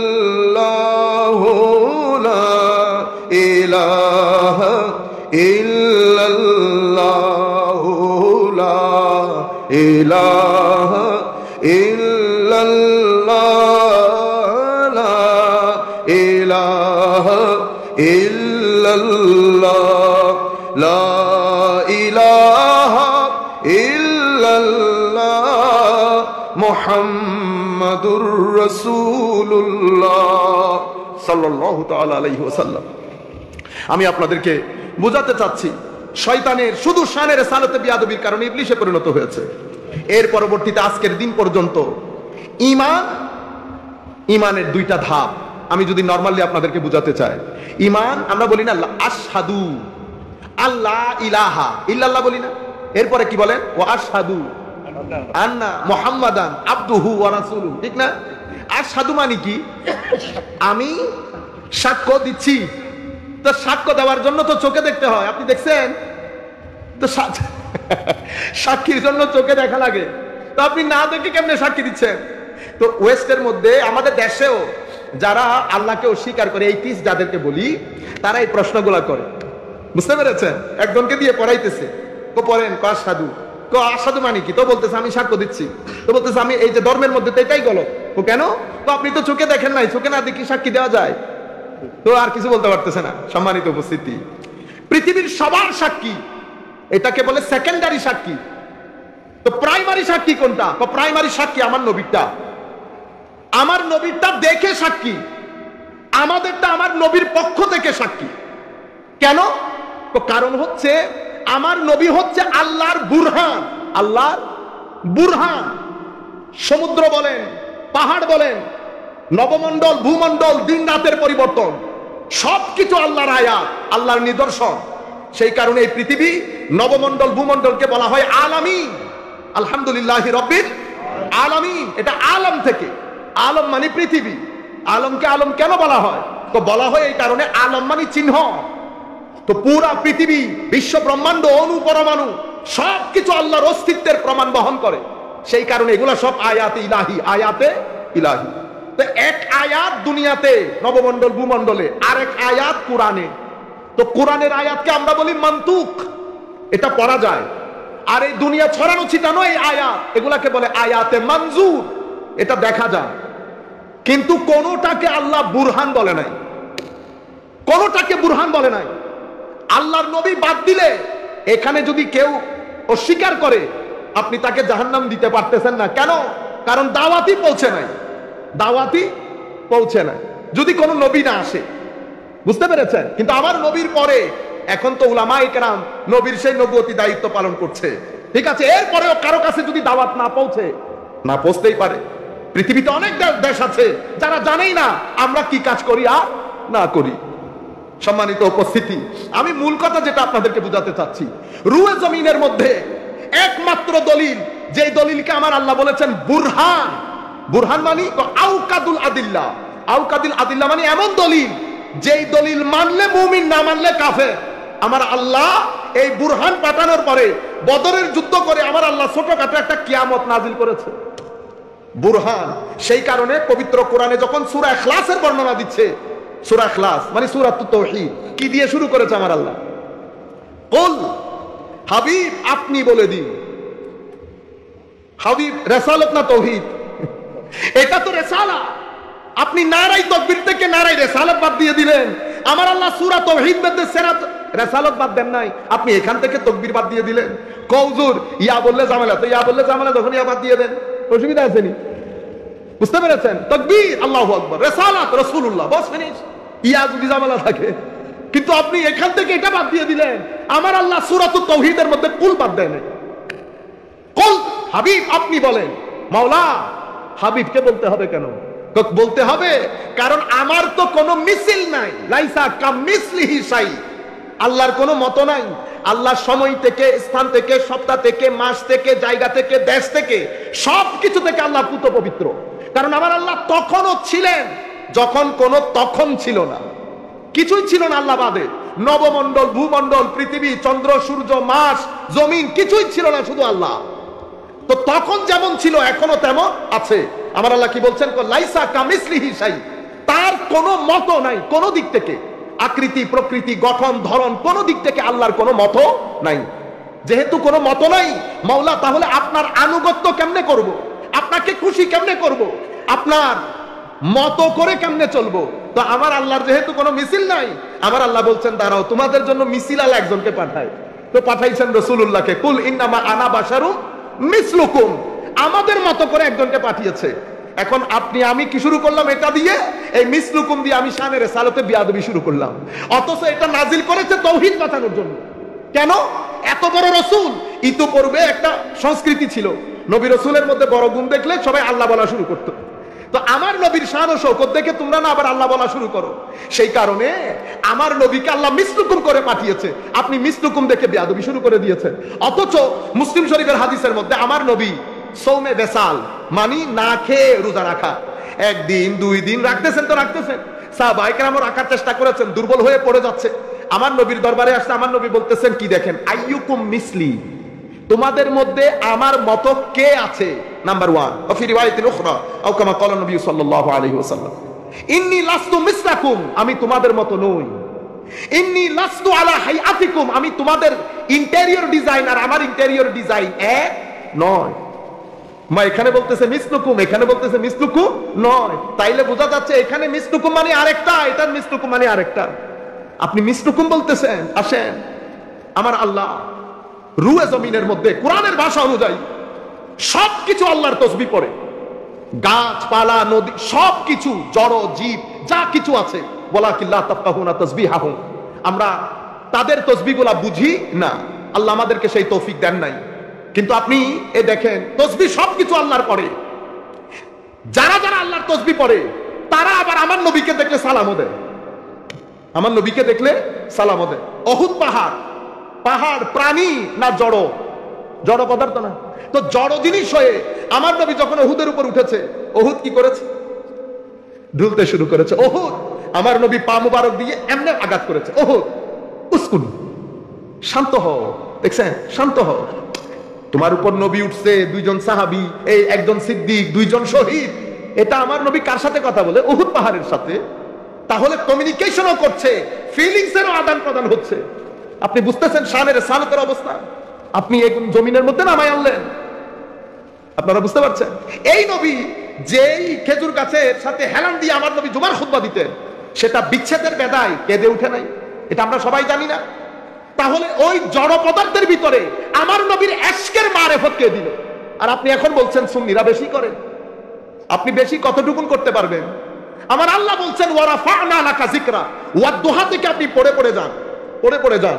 একদম শেষ পর্যায়ে গিয়ে যখন আমার আল্লাহ ইজা যা বলে আমার নবীর অ্যাসাইনমেন্টকে ফিনিশ করবেন, ইজা যা নাসরুল্লাহ দিয়ে, তার আগে আমার নবীর ফাইনাল ডিভাইন অ্যাপ্রিসিয়েশন বলে এটাকে। আমার নবীকে ফাইনালি ঐশী ভাবে আল্লাহ আমার নবীর শানকে কিভাবে তুলে ধরেছেন দেখেন। ইন্না আ'তাইনাকা আল কাউসার, বলেন নাই? ফাসাল্লি লিরাব্বিকা ওয়ানহার ইন্না শানিআকা হুয়াল আবতার। ইন্না আ'তাইনা, ফাইনাল ফিনিশিং দিচ্ছে হাবিব, আমরা আপনাকে আল কাউসার গিফট করেছি। কিন্তু আপনারা কি করলেন? আমার এক ভাই এই কিছুদিন আগে আমরা বাইরে ছিলাম, কাউসারের তাফসীর করছে। কি আমার আল্লাহ আমার নবীকে কাউসার দিয়েছেন। তো কাউসার কি? কাউসার হচ্ছে জান্নাতের একটা ঝর্ণা ধারা। কাউসার জান্নাতের একটা ঝর্ণা ধারা। আধা ঘন্টা ওয়াজ করেছে আমার ভাই জান্নাতের ছোট ঝর্ণা থেকে বের হইতে পারে। বক্তব্যের পরে আমি বলতেছি, ভাই কৌসার মানে ঝর্ণা ধারা, এটা এসেছে রিওয়ায়াতের মধ্যে, কিন্তু কৌসার মানে কি শুধুই ঝর্ণা? যদি শুধুই ঝর্ণা হয়, সূরা রহমানের মধ্যে আমার আল্লাহ বলছে ওয়ালিমান খাফা মাকামা রাব্বিহি জান্নাতান। আমার নবীর গোলামের উম্মতের কেউ যদি আল্লাহকে ভয় করে, আমার আল্লাহ তার জন্য দুইটা জান্নাতের ব্যবস্থা রেখেছে। নবীর গোলামের জন্য শুধু খৌফে খুদার জন্য জান্নাত দুইটা, আর আমার নবীর এই পুরা কাজের জন্য শুধু জান্নাতের একটা ঝর্ণা। এই তাফসীর কেন? কারণ ভিতর থেকে আপনি খুলাসা হইতে পারছেন না, আপনি শানের সালত-কে ধারণ করতে পারছেন না, আপনি বুঝতেই পারেন না শানের সালত কি। সেই কারণে আমি বলছি, আসেন কোরআনমুখী হই, কোরআন পড়েন, চোখগুলোর মধ্যে চশমা খুলেন, মুফাসসিরিনে কেরামের সাথে কনসাল্ট করেন। শুধু এক তাফসীর করলে হবে না, শত শত মুফাসসির তাফসীর করেছেন, সবকিছু নিয়ে ঘাটাঘাটি করেন, তারপর বুঝতে পারবেন কাউসার দিয়ে আল্লাহ কি বুঝাতে চেয়েছেন। আমার আল্লাহ তো ধারাবাহিকভাবে অ্যাপ্রিশিয়েট করে করে যাচ্ছেন। ওয়াদ-দুহা ওয়াল-লাইল এক ধরনের করেছেন, ওয়ালা সাউফা শব্দ দেখেন, ইউতিকা হাবিব, অনতি বিলম্বে এত দেয়া দেব, এত দেয়া দেব। আপনি না হেসে পারবেন না, আপনি না হেসে আপনি আনন্দিত হয়ে যাবেন। দেখছেন আমার আল্লাহ আল্লাহর হাবিবকে আনন্দ দিতে চাচ্ছেন। আর মুসা আলাইহিস সালামকে আল্লাহ বলছেন, মুসা উম্মত বাদ দিয়ে এত তাড়াতাড়ি করে আগে চলে গেল, ঘটনা কি? ও আল্লাহ আপনাকে সন্তুষ্ট করার জন্য। মুসা আল্লাহকে সন্তুষ্ট করতে চায়, আল্লাহ আমার নবীকে সন্তুষ্ট করতে চায়। ওয়ালা সাউফা ইউতিকা রাব্বুকা ফাতারদা। মুসা বলে রব্বি ইশরাহ লি সাদরি, আল্লাহ তুমি আমার সিনাটাকে খুলে দাও। আর আমার নবীর ক্ষেত্রে আল্লাহ বলেন আলাম নাশরাহ লাকা সাদরাক, হাবিব আমি কি আপনার সিনা আপনার জন্য খুলে দেই নাই? তো মুসা তাকে আমার নবীকে তার মতো মনে করেন নাই, আপনি মনে করছেন। আজীব মাহৌল তৈরি হয়ে গেছে। আল্লাহ রাব্বুল আলামিন আমাদের উপর হামি ও নাসির হোক। মাওলাই করিম আমাদেরকে এই জিনিসগুলো বুঝার তৌফিক দান করুন। আমি আমার বক্তব্যের শেষ প্রান্তে সংক্ষিপ্ত ভাষায় আপনাদেরকে আল্লাহর এক ওলির একটা কাহিনী শোনাবো, ওনার কিছু দার শোনাবো। 10 মিনিটের মধ্যে আমরা আমাদের বক্তব্য শেষ করে দেব। মূল কথা যেটা বুঝাতে চাচ্ছি, আল্লাহ আল্লাহর নবীকে আল কাউসার দান করেছে। কাউসার কি? ও হাবিব, কিতাব যেটা দিয়েছি, সবাইকে এক কিতাব দিয়েছি, আপনাকে কোরআন বেমেসাল, উম্মতের দিক থেকে বেমেসাল, আপনার সাহাবায়ে কেরামের দিক থেকে বেমেসাল, যেই কোনো দিক থেকে বেমেসাল। আখিরাতে যান, আখিরাতও আপনার বেমেসাল।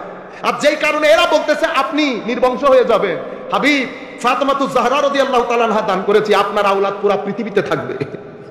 আজকের দিন পর্যন্ত আমার নবীর এক বেটির মাধ্যমে পুরা পৃথিবীর মধ্যে আলে বাইতে রাসূল ছড়িয়ে ছিটিয়ে আছে। সম্মানিত উপস্থিতি, আখেরি অবস্থায় আমি শুধুমাত্র হযরতে হাতেম আল আসম রাদিয়াল্লাহু তাআলা আনহু, হযরতে শাকীক বলখি, অনেক বড় আল্লাহর ওলি, ওনারা একদম প্রথম যুগের আল্লাহর ওলি, এই যুগের না, 300-400 হিজরির মাঝখানে, হযরত গৌসুল আজমের অনেক আগে। বুঝতে পেরেছেন? সম্মানিত উপস্থিতি, এই গত 1-1.5-200 বছরে আপনারা এখানে অনেক ধরনের পরিবর্তন দেখছেন।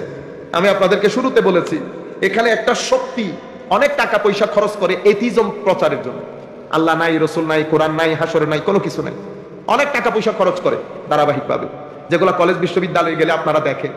অনুরূপভাবে আরেকটা শক্তি শানের সালতে বিয়াদবি, আউলিয়ায়ে কেরামের শানে বিয়াদবি, এগুলা করার জন্য অনেক টাকা পয়সা খরচ করে।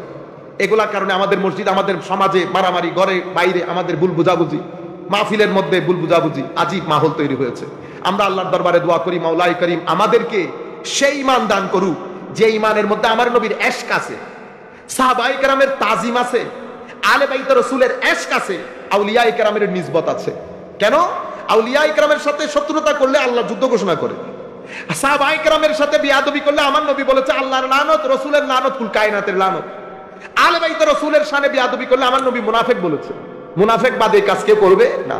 আর আমার নবীর শানে বিয়াদবি করলে মহব্বত না থাকলে আমার নবী বলে ঈমান থাকে না।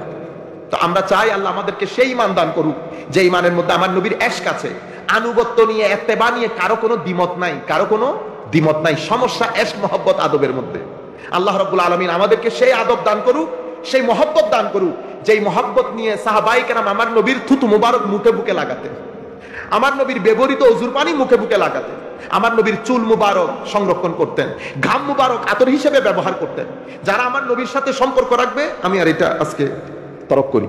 আর যারা আমার নবীর সাথে সম্পর্ক থাকবে, আমার নবী সাল্লাল্লাহু আলাইহি ওয়াসাল্লামের ব্যাপারে আল্লাহ বলছেন ফাবিমা রাহমাতিন মিনাল্লাহি লিনতা লাহুম ওয়ালাউ কুনতা ফাজ্জান গালিজাল কলবি লানফাদ্দু মিন হাওলিক। হাবিব, এটা তো আপনার উপর আল্লাহর মহান রহমত।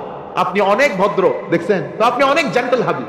আপনি যদি ভিতর থেকে অহংকারী হতেন, কর্কশ হতেন, অশ্লীল হতেন, আপনার যদি লাল চোখ থাকতো, আপনি যদি অভদ্র টাইপের হতেন, বলে আয়াযুবিল্লাহ, কেউ আপনার আশেপাশে আসতো না। দেখেন না আমাদের অবস্থা কি এখন? মুখ ভার করে রাখি, ভিতর থেকে কর্কশ হই, তুই তুই ম্যাঁ ম্যাঁ করি। মাহফিলের মধ্যে উঠে আমার সাথে দ্বিমত পোষণ করলে থাকাইয়া বিয়াদবি শুরু করে দে। বুঝতে পেরেছেন আপনারা? আমার নবীকে বলছে যদি এরকম হতো কি আপনার আশেপাশে আসতো না। ফা ফানহু, হাবিব আপনি এদেরকে ইগনোর করেন। ইগনোর মানে কিরকম? হাবিব আপনি তো ইমামুল মুরসালিন, আপনার মতো করে কেউ আপনার সাথে বিহেভ করতে পারবে না। আমি আপনাকে বলছি, ধরেন আপনি বলছেন হুজুর এটাই হয়, ওই ছেলেটা এটাই বলছে, ও হুজুর ও আমার সাথে বেয়াদবি করছে। কেমনে বেয়াদবি? এমনি করে কথা বলছে। ও ভাই, আপনার শিক্ষা, আপনার পরিবার, এটা আপনার ব্যবহারের মধ্যে প্রকাশ পাবে। আপনি কেনই আশা করেন যে আরেকজনও আপনার সাথে আপনার মতো করে ব্যবহার করবে? এটা ইম্পসিবল, এটা কখনো হবে না। আপনি আপনারটা করবেন, তাকে তারটা করতে দেন। আপনার যদি ভালো না লাগে আপনি ধৈর্য ধরবেন, ইগনোর করবেন। আপনার কাছে অপশন দুইটা, হয় ইগনোর করবেন, নতুবা তার সাথে মারামারি লাগাবেন। যদি মারামারি লাগান সারা দিন বরবাদ যাবে। অফিসের মধ্যে গেলে খিটখিটে মেজাজে থাকবেন, ওখানে মারামারি লাগবে। বাসায় আসলে স্ত্রী এবং পুত্রদের সাথে মারামারি লাগবে। কেন? কারণ যেই ব্যক্তি রিয়াকশন করে, ধৈর্য ধারণ করে না, আমার আল্লাহ তার উপর রহমত করেন। আল্লাহর রহমত ধৈর্য ধারণকারীর সাথে। ইন্নামা ইউওয়াফাস সাবিরুনা বিগাইরি হিসাব বলেছে না? ইন্নাল্লাহা মা'আস সাবিরিন বলেছে। ধৈর্য আপনার জীবনে অসাধারণ একটা গুণ, যেটা আমরা করি না। ধৈর্য ধারণ যারা করে তারা মানসিকভাবে স্থির থাকে, তাদের অসুবিধা হয় না। আপনি আজকে থেকে এটা করবেন, আপনি এখান থেকে যখন বাইরে যাবেন আপনি প্রত্যেক মানুষের সাথে ঝগড়া করবেন। এই ট্যাক্সিওয়ালা কি করছে, রিক্সাওয়ালা কি করছে, মোটরসাইকেলওয়ালা কি করছে, এরকম হইলে তো আপনি অফিসে যাইতে পারবেন না। এটা দুনিয়া, এখানে সব গোলাপ ফুল না, জঙ্গল। এখানে এমনি এমনি এমনি এমনি করে হঠাৎ করে একটা আমের গাছ পাবেন। আপনি যদি মনে করেন সব আমের গাছ, না, দুনিয়া তো আমের গাছ না। এখানে বলা মুসিব কত ধরনের জিনিস দিয়ে আল্লাহ দুনিয়াকে সাজিয়েছে। সুতরাং আপনার মাথায় রাখবেন, এখানে আপস এন্ড ডাউনস, এটা ফুলেল না, সব ফুল না, এখানে পাথর আছে। অনেক বিপদ সংকুল পরিস্থিতি পাড়ি দিয়ে আপনাকে সামনের দিকে যেতে হবে। আপনি কিভাবে যাবেন আমার আল্লাহ শিখিয়ে দিয়েছেন। কি? তো ওয়াবাশশিরিস সাবিরিন। এখানে আপনি ধৈর্য ধারণ করবেন, প্রত্যেক জায়গায় আপনি পুরস্কৃত হবেন।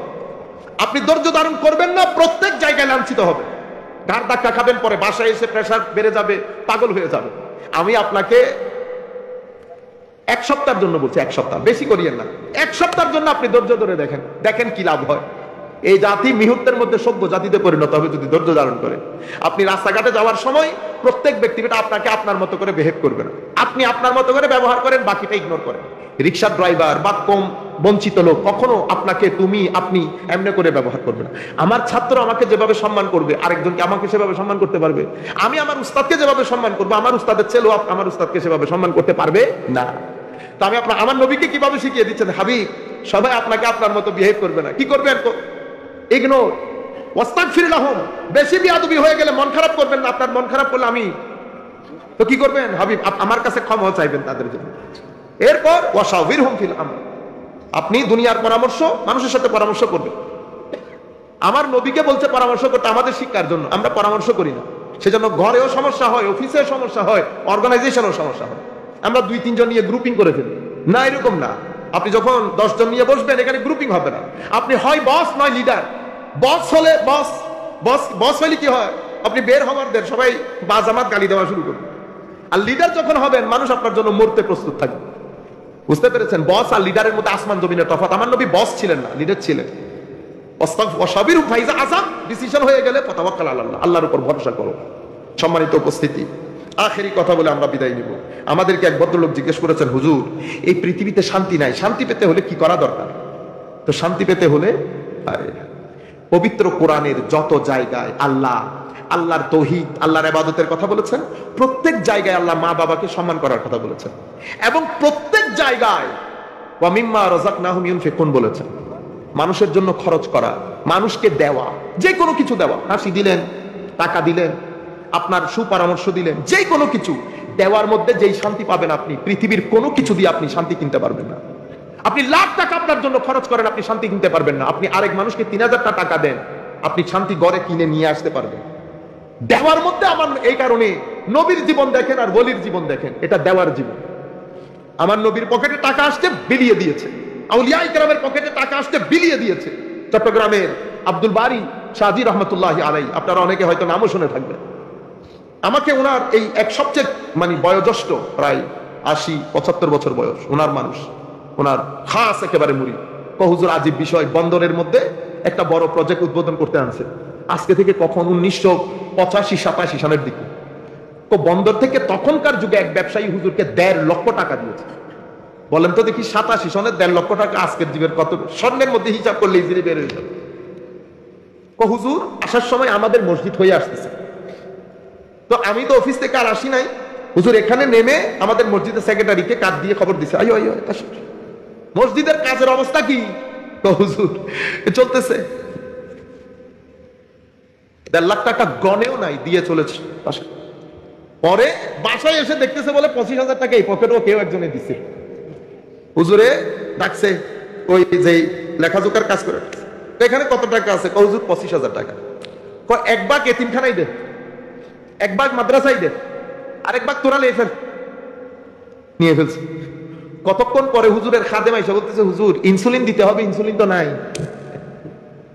হুজুর বলতেছে পকেটে তো টাকাও নাই। এটা আমরা করতে পারবো কোনোদিন? এটাকে তাওয়াক্কুল বলে। এটা আল্লাহর ওলিদের শান, পরিপূর্ণরূপে নিজেকে আল্লাহর উপর সঁপে দেওয়া। হুজুর এরকম করতে করতে আমি অফিস থেকে বিদায় দিছি, বিদায় দিয়ে আমি ঢুকছি, হুজুর আমাকে বলতেছে, ওবা চিটাঙের বাসায়, ওবা পকেটে 100-150 টাকা আছে কিনা দেখো তো। হুজুর আছে তো। কেন? ইনসুলিন নাই বলে। পরে আবার 150 টাকা দিয়ে ইনসুলিন কিনে এনে ইনসুলিন দিছে। সেই কারণে আল্লাহর ওলিরা স্মরণীয় হয়, বরণীয় হয়। এই যে আমি আজকে স্মরণ করতেছি কেন? ওই দেওয়ার কারণে।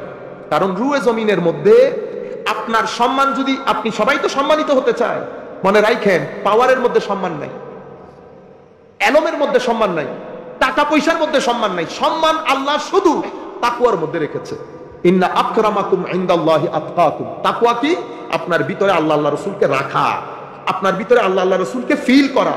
প্রত্যেক কাজের মধ্যে যাবেন যখন, ও আমার আল্লাহ কোনো নারাজ হয়ে যাচ্ছে কিনা, আমার নবী কোনো নারাজ হয়ে যাচ্ছে কিনা, এই বিষয় যখন মাথায় রাখবেন, আপনার ভিতরে, এটাকে তাকওয়ার পানি বলে। এটা আপনাকে ভিতর থেকে মনিটর করে, কন্ট্রোল করে। যখন এটা হবে, দুনিয়ার মধ্যে সম্মানিত হবেন। জানাজার মধ্যে লাখ মানুষ দাঁড়িয়ে সাক্ষী দেবে, আল্লাহ মানুষ ভালো ছিল, মানুষ ভালো ছিল। কারণ মানুষের সাক্ষী আল্লাহর দরবারে গ্রহণযোগ্য হয়। এরপরে আপনি কবরে চলে যাবেন, দুনিয়া কাঁদবে। আমার নবী বলছে ওই কবর তার জন্য গুরফাতুল ইস্তেরাহা হবে। গুরফাতুল ইস্তেরাহা মানে আরাম, বিশ্রামাগার। আমার নবী মুসলিম শরীফের রওয়ায়াতের মধ্যে বলেছে, আল মুস্তারি আবিল মুস্তারাহ মিনহু। তার মুস্তারি মানে তো, তার মানে কবরটার নরমাল জায়গা নেই, গুরফাতুল ইস্তেরাহা হয়ে গেছে, আরাম কেন্দ্র। তো কিরকম আরাম কেন্দ্র? আরাম কেন্দ্র কারণ ওই কবরের মধ্যে আল্লাহ বেহেশতের বিছানা বিছিয়ে দেয়, তাকে বেহেশতের লেবাস পরিয়ে দেয়, তার কবরের মধ্যে নূর দান করে, তার কবরকে যত দূর চোখ যায় প্রশস্ত করে দেয়। এই ধরনের কবরকে আমরা রওজা বলি। কি বলি? রওজা। আপনার যদি বলতে ইচ্ছে না করে না বলেন। এটা যদি রওজা না হয় তো রওজা কোনটা? বাগান। আর কি বাগান? যেই কবরের ভিতরে নূরে বাড়ি তালা থাকে, যেই কবরের ভিতরে জান্নাতের লেবাস, জান্নাতের বিছানা থাকে, পুরা এক চোখের রাস্তা হয়, সেই কবর যদি রওজা না হয় আর কোন কবর রওজা হবে? বুঝতে পেরেছেন? আল্লাহ রাব্বুল আলামিন আমাদের হামি ও নাসির হোক। যখন রেখেছেন তখন হয়ে গেছে কবর মারকাত, জিয়ারত হওয়া শুরু হয়ে গেছে মাজার। প্রথম দিন তার মাজার হয় না, জিয়ারত যখন অতিরিক্ত হয় তো মাজারে পরিণত হয়। আপনারা বুঝতে পেরেছেন? এটা কখন হয়? এটা সম্মানের কারণে। ইন্না আকরামাকুম ইনদাল্লাহি আতকাকুম। দুনিয়াতেও সম্মান, মৃত্যুর সময়ও সম্মান পাবেন, কবরের মধ্যেও সম্মান, আখিরাতের মধ্যেও সম্মান। কাজে আমার আখেরি মেসেজ আমি আমাদের তরুণ প্রজন্মের ছেলেদেরকে বলবো, আল্লাহর ওয়াস্তে আসেন, আজকের পর থেকে সপ্তাহে অন্তত একদিন কোরআন শরীফ পড়েন, অনেক মজা পাবে। বিশ্বাস করেন, যদি মজা না পান আমারে বললেন। কোরআন অনেক আদর করে মানুষকে। আমাদের শিক্ষকরা আমাদেরকে বলেছেন বেশি বেশি করে কোরআন পড়িও, কোরআন মায়ের চেয়েও বেশি আদর করে। কত বড় কথা! এবং আল্লাহর কসম করে বলতেছি, করে আদর। অনেক ভালো লাগবে আপনি যখন পড়বেন, অনেক ভালো লাগবে। ভিতর থেকে এক ধরনের একটা শান্তি আসে, শুনলেও তো শান্তি। আলিফ লাম মিম, শুধু অক্ষরগুলা পড়লে কত দারুণ। আলিফ লাম রা, নুন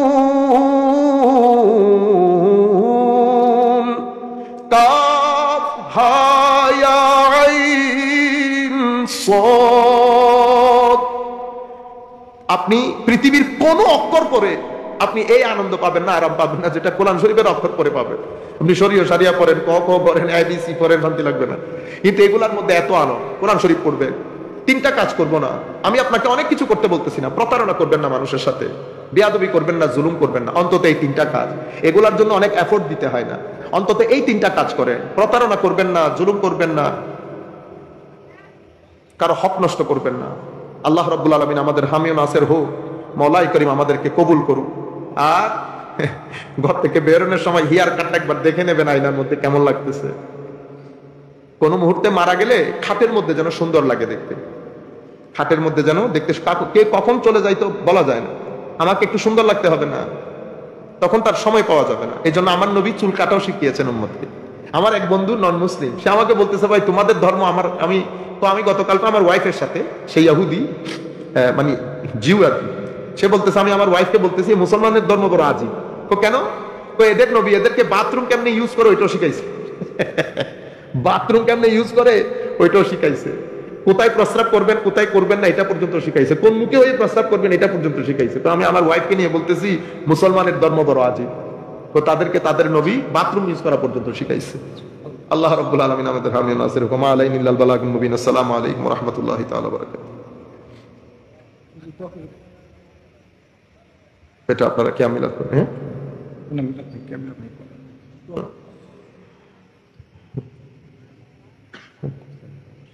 আচ্ছা।